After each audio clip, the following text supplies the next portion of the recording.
Class 8 आज हम शुरू करते हैं नया चैप्टर सेल स्ट्रक्चर। चैप्टर भी 8वां ही चैप्टर है। सेल स्ट्रक्चर, हम सेल्स को कैसे समझें पहले तो सेल्स को समझने के लिए सेल्स क्या होते हैं, जैसे एक दीवार को बनाते हैं हम किससे बनाते हैं, ब्रिक्स से या पत्थरों से बनाते हैं, जो एक स्ट्रक्चर्ड वे पे इसको बनाई जाती है। जैसे वॉल ब्रिक्स, कई सारे ब्रिक्स को जोड़ के क्या बनती है, वॉल बनती है, तो उससे फिर पूरा एक मकान खड़ा हो जाता है। उसी तरह से हमारी बॉडी भी किससे बनी होती है, टाइनी टाइनी सेल से। ठीक है, तो इन्हीं सेल्स के बारे में हम आज पढ़ेंगे। हमने पिछले क्लासेस में भी सेल्स के बारे में थोड़ा बहुत पढ़ा था कि सेल्स से हमको एनर्जी मिलती है, सेल्स में अंदर ऑक्सीजन जाइल जाती है, वहाँ पर कुछ ग्लूकोज का विघटन होता है, हिंदी में कहते हैं तो डिकम्पोजिशन होता है, उससे हमें एनर्जी रिलीज होती है। आप लोगों को याद होगा एनाएरोबिक और एरोबिक, दो टर्म्स हमने पिछले साल पढ़े थे। ये प्रोसेसेस भी किस में होती है, सेल्स में होती है। तो कैसे होती है, सेल्स का स्ट्रक्चर क्या होता है, ये इस चैप्टर में हम लोग पढ़ेंगे। तो इसको पढ़ने से पहले हम देखते हैं कि सेल की डिस्कवरी किसने की थी, किसने पता किया कि सेल जैसी भी कोई चीज़ होती है। तो 1665 में, अब आप समझिए 1665 यानी कि आज से करीबन 450 ईयर्स बैक सेल डिस्कवर किया था कि सेल जैसी कोई चीज़ होती है, रॉबर्ट हुक ने। He observed sizes of cork. Cork क्या होता है भाई, कॉर्क एक मटेरियल होता है, आप लोगों ने देखा होगा कई बॉटल्स के ऊपर लगा होता है। जो आपकी शटल कॉर्क होती है उसके नीचे का जो लकड़ी का जैसा पार्ट होता है, जो थोड़ा सॉफ्ट होता है, वो भी कॉर्क का होता है। तो कॉर्क के अंदर थोड़ा पोरस होता है, तो इसका एक स्लाइस उसने लिया था और उसको उसने एक सिंपल माइक्रोस्कोप से ऑब्जर्व किया था। तो उसने क्या देखा, अब आप ध्यान से देखेंगे इसमें, तो ये क्या है, जैसे हनी कॉम्ब्स होते हैं ना, सॉरी हनी कॉम्ब्स यानी कि हनी कॉम्ब क्या होता है, मधुमक्खी का छत्ता।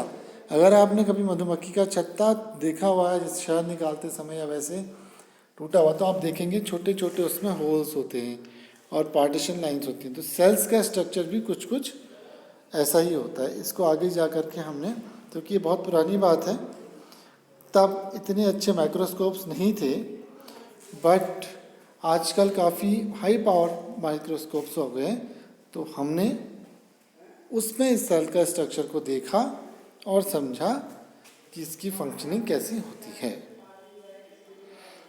तो रॉबर्ट हुक के ऑब्जर्वेशन के बाद से करीब करीब 150 ईयर्स तक ज़्यादा इसके बारे में नॉलेज किसी को नहीं थी। क्यों? क्योंकि इतने अच्छे माइक्रोस्कोप्स नहीं थे। But with the help of improved microscopes and having high magnification, हमने इसकी डिटेल स्टडी आगे जाके करी। तो वही स्टडी हम लोग यहाँ पर देखेंगे। द सेल, तो सेल क्या होता है, बेसिक स्ट्रक्चरल यूनिट होती है। जिस तरह से ब्रिक बेसिक स्ट्रक्चरल यूनिट होती है एक बिल्डिंग के लिए, उसी तरह से सेल्स होते हैं हमारी बॉडी के लिए एक बेसिक स्ट्रक्चरल यूनिट होते हैं। एवरी ऑर्गेनिज्म लिविंग वर्ल्ड किससे बने होते हैं, सेल से बने होते हैं। Cell in living world complex living structure unlike non living BRICS.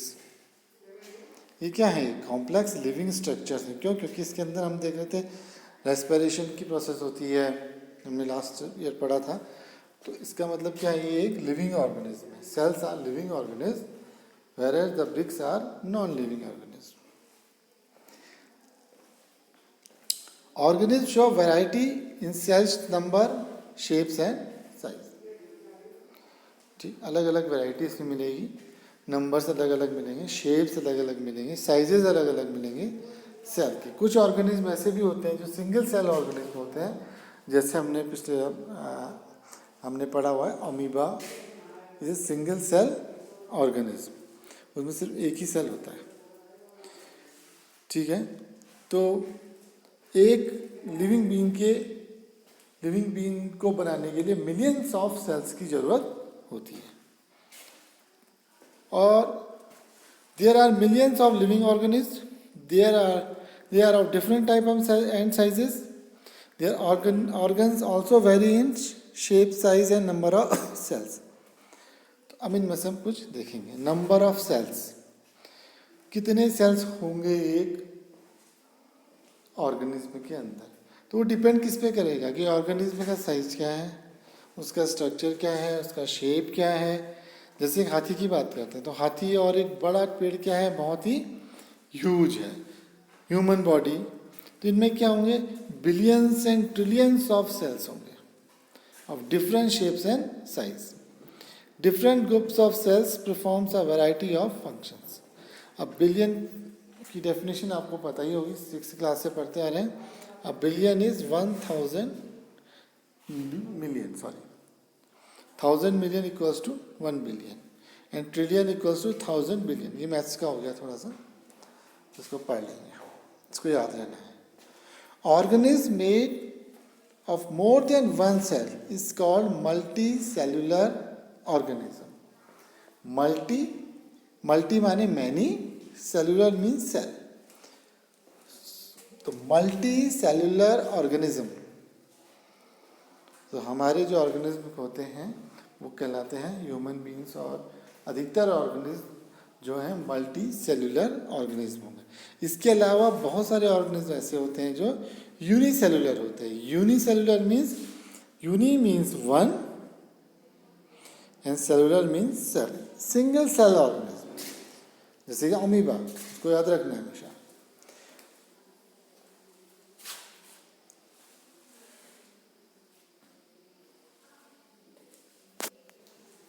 ठीक है। You are surprised to know that an organism with billions of cells began life as a single cell, which is fertile, which is the fertilized egg. A fertilized egg cell multiplies and the number of cells increases as development process. जो fertilize egg होता है वो एक single cell होता है। ये जो आपके इसके अंदर के जो सेल्स होते हैं वो अपने आप में फिर मल्टीप्लाई होते हैं और एक पूरा ऑर्गेनिज्म तैयार होता है। ठीक है।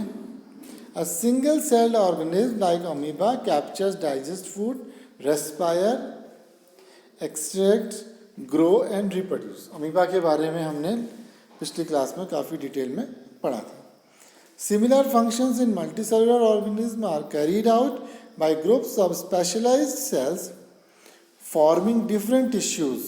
Tissues in turns from organs. ठीक है। ये टीचर्स तो ये बायोलॉजी लैब में शायद कोई स्लाइड मिल सकती है जिसमें कि पैरामैग्नीशियम या हो। Paramecium is also a singular cell organism. ठीक है।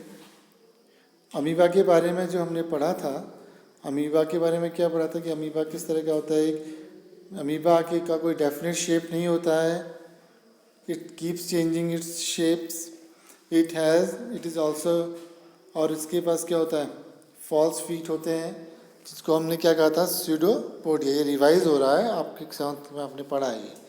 Pseudo means false, podia means feet. ये सब हमने क्लास 6 में पढ़ा हुआ है। ये अपने फूड को ट्रैप करता है और ट्रैप करके एनगल्फ कर लेता है, निगल लेता है। The white blood cells, WBC, हमने अपने ह्यूमन बॉडीज के अंदर 2 तरह के सेल्स देखेंगे, white blood WBC and RBC। So WBC in human cells is another example of single cell which can change its shape, but while WBC is a cell, amoeba is a full-fledged organism capable of independent existence. What is the difference between WBC and amoeba? So WBC is a single cell,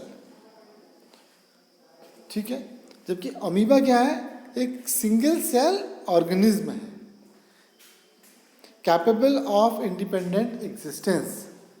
वो independent existence के capable हैं, यानी कि उसको अपना food बनाने के लिए, अपना रहने के लिए, लिखने के अपने लिए जो भी ज़रूरी चीज़ें होती हैं एक लिविंग ऑर्गेनिज्म को जिंदा रखने के लिए, amoeba is capable of doing all these things. जबकि WBC में क्या प्रॉब्लम है कि WBC अपने आप में की कोई एग्जिस्टेंस नहीं है, तो WBC डिपेंडेंट है वो दोनों सेल्स हैं और दोनों सिंगल सेल्स हैं, ठीक है। What shape would you accept to the organism with millions of cell? Generally cells are round, spherical or elongated. Some cells are long and pointed at both the ends. They exhibit a spindle shape. Cells sometimes are quite long, some are branched, like the nerve cells or neurons. The nerve cells receives and transmit message, thereby helping in control and coordinate the working of different parts of body. So cells के shapes क्या होते हैं? Generally cells का जो shape है वो circular है. इसके अलावा spindle shapes होते हैं, ठीक, जिनमें मसल सेल्स होती हैं खासकर. जो ये RBC सेल्स होते हैं ये क्या होते हैं? सर्कुलर होते हैं, स्फेरिकल. इसके अलावा लॉन्ग ब्रांच्ड नर्व सेल्स, ये नर्व सेल्स हैं. इनमें क्या होती है? ब्रांचेस होती हैं. ये क्या होते हैं? हमारी बॉडी से मैसेजेस को ट्रांसमिट करने का काम करते हैं, जैसे न्यूरॉन सेल्स, ठीक है. तो ये क्या करेंगे? सिग्नल्स रिसीव करेंगे और उसको ट्रांसमिट करेंगे. उसी हिसाब से हम लोग क्या करते हैं? रिस्पॉन्ड करते हैं. जैसे कोई गर्म चीज़ में हाथ लगा लिया तो न्यूरॉन सेल एक्टिवेट होंगे, वो माइंड को बोलेंगे कि यहाँ पर क्या है, ये चीज़ गर्म है, हाथ तुरंत हटाया जाए. So this type of signals are transmitted with the help of these cells. Okay, size of cell, इसको हम पढ़ेंगे कल.